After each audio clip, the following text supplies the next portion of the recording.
Hi there, beautiful souls. Welcome and thank you for watching. I'm Gabrielle, retired medium in Germany, and I like to share some of my otherworldly experiences and insights. So this one is about symbols and signs. Oh dear, that will be difficult for me because it's a lot. And I can only touch on a little bit. So if I show you now this, you can see that is a circle. You might think, well, just a two-dimensional circle on paper, but it is so much more, because everything is layers upon layers of understanding. And a circle is not just a circle. If you imagine it three-dimensionally, it's a sphere. And even a drop of water is taking that form, nearly, quite close to a sphere. So that can tell you something, that nature prefers certain forms, and the sphere is the most perfect. And it more or less also signifies kind of unity that is encompassing all, that is all that is. If I just make more or less freehand the center of the circle, that in astrology is the sign for the sun, the ruler of our solar system. And it is also, if you think of astrology, a chart is in a circle and it has a center point. So it is also the symbol for the microcosm that we are. This big invisible field around us that we usually don't perceive with our 3D eyes. And the astrological chart is kind of divided into, well, the elements, the 4 elements, which are earth, water, air, and fire. And you have the 12 astrological signs, always divided into groups of 3 and connected to one of the elements. So you have, for example, the water signs. I'm a Scorpio, that's a water sign. It's the middle one. It starts with Cancer. Then in the middle of the element of water is the astrological sign of Scorpio, which is mine, the sun sign at least. And at the end of the cycle, more or less, the 3/3 of the element water is Pisces. So within these 3 stages, you can also see some kind of development. There is a beginning stage, there is a middle stage, and there is a so-called end stage. Like we have the seasons, the cycles, we have spring, summer, autumn, and winter. And I could go on and on for hours and hours, and I never get it out. So I try to keep it simple. And now I just draw one line on my paper. So here you have kind of the first thing happening with the circle or the sphere. And remember, the round or curved line is symbolic for the feminine, and the straight line is symbolic for the masculine. So if you take this, it's more or less like our two brain halves, the male and the female. Or if you imagine that as a curved line showing the movement of energy, which is one of the qualities of energy, then you very easily land at the old ancient Asian symbol or sign of the yin and yang, because it's more or less showing the motion as the energies, the two dual forces in our universe. That's why we live in duality, are moving and dancing with each others, because energy never stands still. It's transforming and it's in motion. And if I draw another line on my paper here, it's not perfect, but it's enough to show you where I'm going. So this is the cross within the circle. It can be representative and symbolic for the four elements, earth, water, air, and fire. And it's also kind of the basic of the compass, which gives you the four cardinal directions, north and south and east and west. And these four elements are also connected to the four main archangels. Like maybe you know that Uriel is the one with the fiery eyes, so that's the element fire. And the archangel Uriel is guarding the astrological fire signs, and he's kind of the guardian or the ruler of the element fire.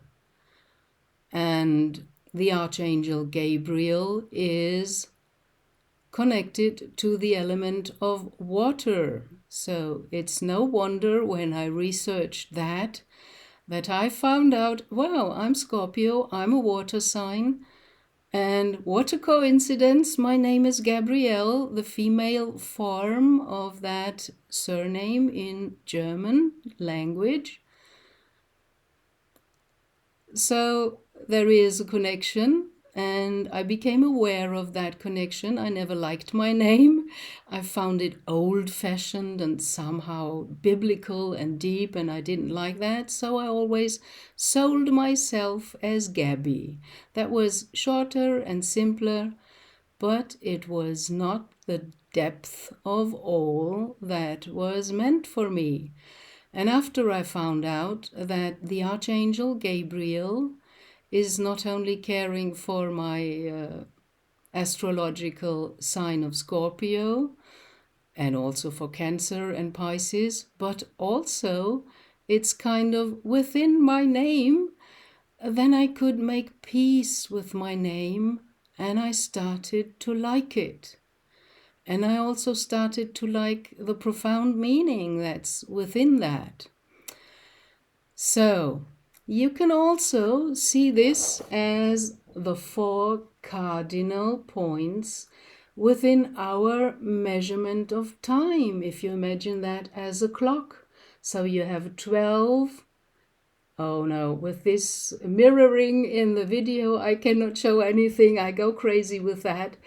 But you can use your imagination. It's 12 o'clock, 3 o'clock, 6 o'clock, and 9 o'clock. And what do these numbers, especially 3, 6, and 9, remember you or remind you of? That were the numbers Nikola Tesla was always speaking of, and he said these are the most important. So there's so much behind just a simple circle as a sign. And there's layers upon layers of understanding and going deeper and deeper into symbolism. You can also find this sign as one of the basic shamanic signs. The Native Americans have the wheel of medicine, the medicine wheel, and it's very often even depicted with colors. So you have 1/4 of this painted in black, another one in red, another one in yellow, and the last one in white. And so these colors have a meaning. They can also be symbolic for the races we have here on Earth. The black race, the red race, the yellow race, and the white race. And if you make this four-dimensional, and you make a pyramid out of the cross, and imagine the pyramid with 4 sides, then miraculously and wondrously you have a 5th side, the ground surface. The same thing happens if you turn a triangle drawn two-dimensionally on paper into a 3-dimensional object. You have the triangle with 3 faces, and suddenly in 3-dimensional view, boom, you have a 4th surface, the ground surface of the triangle. And it is said that the whole universe is built in the form of tetrahedrons in various combinations, also combinations with other geometric forms. So sacred geometry plays into that. The story of the races and the development of the human on the earth is kind of within this little circle with the cross. And also, if you go into cymatics, which is exploring sound vibrations and making them visible by vibrating water with some mud or sand in it with different frequencies, this is one of the first things appearing. It's the Celtic cross, the equal armed cross within the circle. So where do you think the Templars or the Maltese guys from the Maltesian order, and the Celtics, where do they get this from? They were much more advanced than we are nowadays. We think we are the crown of creation. No, we are not, because we are 3-dimensional still. But that won't last very long, because we're on the upward spiral. Energy is moving. And if you vibrate muddy water or sandy water with higher frequencies, you get more and more signs. You get very kind of difficult and complicated patterns that look very much like Indian mandalas. So the circle is so much more than just a circle. And even with kind of the analogy to the clock, the 12. We have the 12 disciples of Yeshua, Jesus. We have 12 months if we go with the sun calendar. But going with the moon calendar, we have 13 months.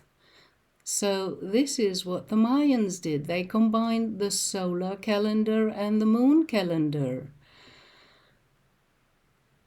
So there is more behind all of this, and we have no idea what's hidden in all these signs and symbols.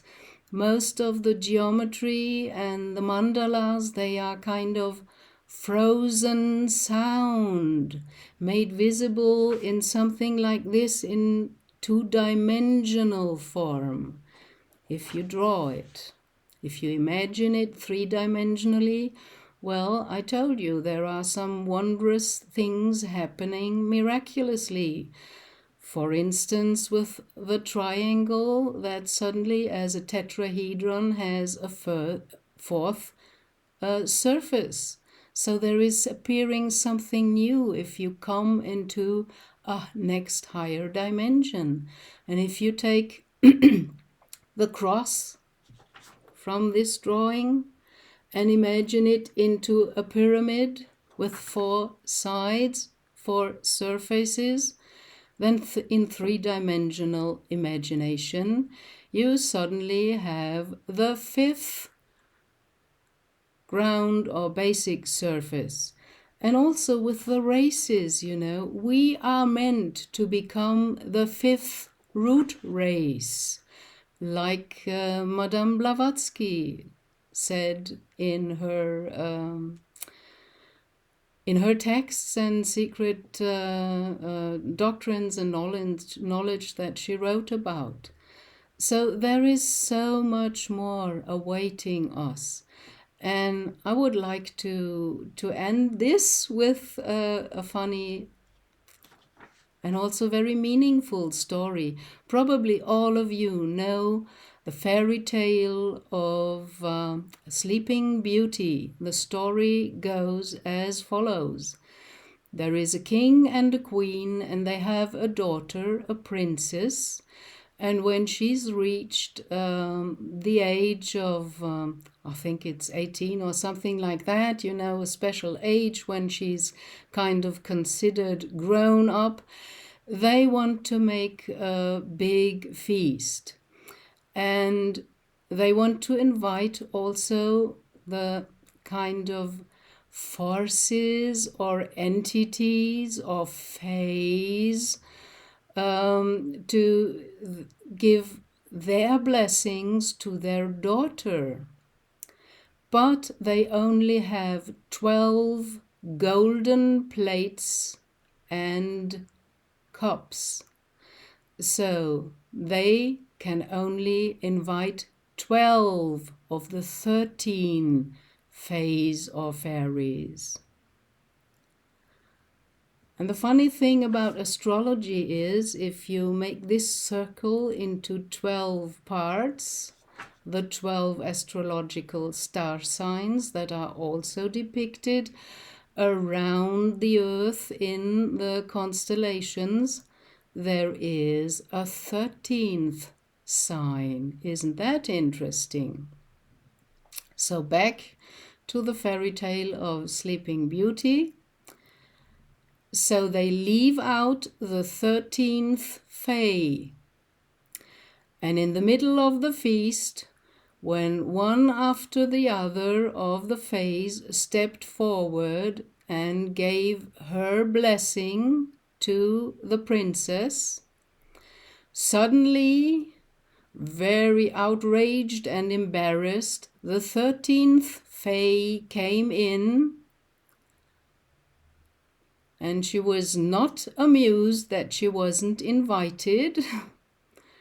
That's why she spoke out a curse upon the princess. And there is a very remarkable part in this story. There was the 12th Fae, that had not yet done her good wishes and blessings upon the princess. So after the 13th Fae rushed out in rage and had put the curse upon the princess, the 12th Fae stepped up and she mitigated the curse of the 13th Fae, which was, she shall fall dead to the ground at the age of, I don't know, whatever, I don't remember that part of the story, on her umpteenth birthday. And the curse is she shall get stung by this, I miss the name of that special thing that you need for spinning wool into a thread to make clothes or knit or whatever. So that was her curse, and the 12th Fae stepped up and said, but it will not be a death, it will be 100 years of sleep. So she mitigated the curse. Isn't that interesting? And then the king and the queen, afraid of the destiny the outraged 13th Fae put on to their daughter, the princess, they removed all these devices with which you can spin wool into a thread.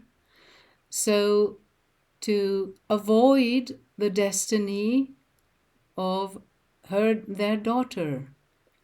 But it happened nevertheless, as you know from the story.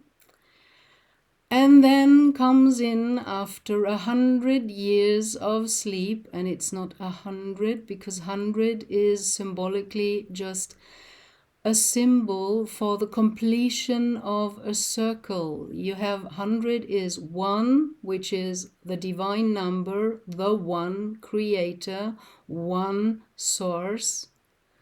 Unity, the circle without the division, is 1.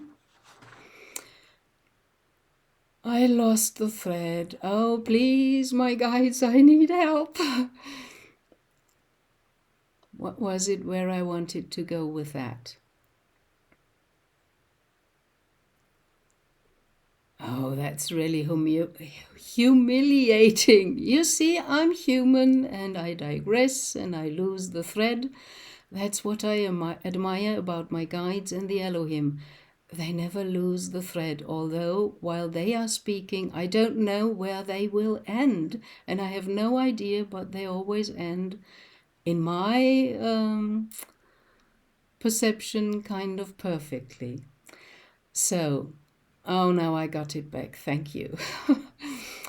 So after the completion of the cycle of the symbolic 100, which is the number 1 and 2 zeros, and the zeros also stand for something that's very interesting in mathematics.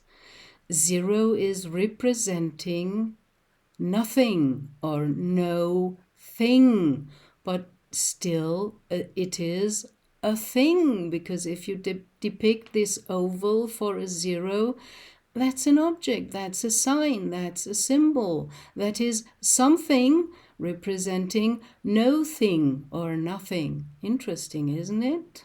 You can ponder on that. I still ponder on that sometimes, and I haven't got a final answer, because sometimes just our human imagination or brain just cannot reach to that final answer. We have to broaden our horizon, and that's why I'm doing my videos, to give you things to ponder on and view them differently, or at least know that there are more layers of understanding and that all the signs and symbols are very, very profound and meaningful. And I'm only scratching the surface. So after the completion of the cycle that was kind of cursed upon the princess by the 13th Fae, that was not invited and was not amused about not being invited, there came the prince. And by that time, the castle and the parents and everybody had long gone, because they were also cursed to fall into that deep sleep. That's kind of symbolic for the soul being asleep and not yet awakened. And when the prince is coming, the whole castle is grown over by roses. And roses have thorns.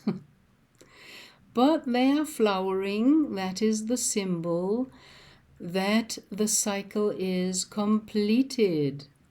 And why do you think the Rosicrucians put a rose in the middle of the circle? I spoke about that as well in some of my videos, digressing or by the way, because that's the middle point of the horizontal spirit energy and the vertical material energy, mind over matter.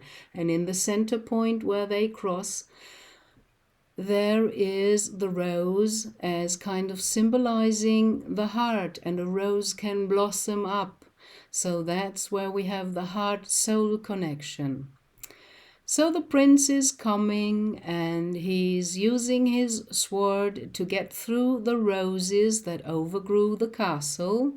And he finds the sleeping beauty, sleeping princess, or sleeping soul, because the prince is the analogy or the metaphor, the symbolic representation of spirit coming after the completion of a special cycle and kissing the princess, the sleeping soul, awake. So there is so much more behind that simple seeming fairy tale, and that's what I wanted to share with you today, and just step a little bit into symbolic and symbolic meaning, symbols and signs.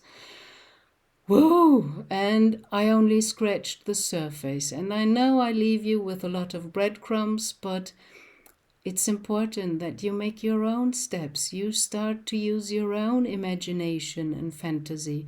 No one can do that for you. And that's the moment when inspiration, and there is spirit in the word inspiration, can kiss your soul awake. That's kind of a fairy tale telling us what will happen at the end of the great cycle where we are right now. And we have to awaken, and more of humans are awakening. And we will be the fifth root race, the new humans that we were meant to be. And there is also, aside from the 4 elements I told you about with this little depiction, there is a 5th element, which is called by the ancients the ether. Nowadays we call it plasma, or with all kinds of names. You know, we like to label things, but a word and some letters can never contain everything that's really the essence of what we try to name and label. And that's why language is very interesting, and numbers are very interesting, and numbers have kind of special capabilities. They are even viewed by the ancients as personalities, and they kind of, the ancients saw them in connection with the so-called Greek gods, and they associated them with the planets and so on. So it's an endless story, and I just gave you a little breadcrumb about the endless story. I hope you get something from this and are at least inspired to think for yourself and question some of the fairy tales and some of the things you thought you know what they mean, and they mean all so much more. So thank you for watching. Blessings, love and light onto your soul path, dear beautiful souls. Bye.